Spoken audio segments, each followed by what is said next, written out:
একটা পুতুল ঘর দিলাম। ধানমন্ডি মানতে হবে।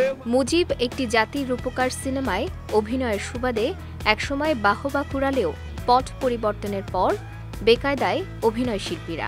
এর মধ্যে একজন নুসরাত ফারিয়া। ছবিতে শেখ হাসিনার চরিত্রে অভিনয় করেছিলেন তিনি। এ কারণে আজকাল বেশ কটাক্ষের শিকার হতে হয় তাকে। এবার সিনেমাটি নিয়ে মুখ খুললেন এই অভিনেত্রী। একটি পডকাস্টের মুখোমুখি হয়েছিলেন ফারিয়া। সেখানে তাকে প্রশ্ন করা হয়, আপনি কি শেখ হাসিনার চরিত্রে অভিনয় করার কারণে অনুশোচনায় ভোগেন?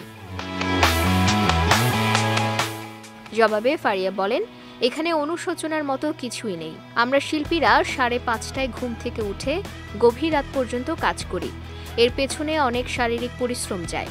স্পেশাল এই সিনেমার জন্য 2019 থেকে 2023 সাল এই 5 বছর আমি একই লুকে নিজেকে মেইনটেইন করেছি।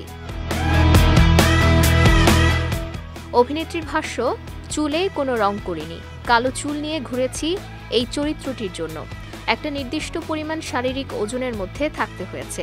মোট কথা আমি বলতে চাই, এই সিনেমার জন্য আমি আমার জীবনের দীর্ঘ 5 বছর দিয়েছি। ফলে সেই কাজটিকে নিয়ে যদি অনুশোচনা করি তাহলে আমার পেশাকেই অপমান করা হবে। ফারিয়া আরও বলেন, এই সিনেমার জন্য আমি যে পরিস্থিতি পার করেছি বা এখনও করছি তা আমার ভাগ্যে লেখা ছিল বলেই মনে করি।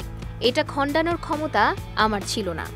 এরপর ফারিয়া বলেন যে একটি দেশের সরকারি পর্যায় থেকে কোনো কাজের প্রস্তাব আসলে তা নিজের অত পছন্দ না হলেও মানা করা যায় না।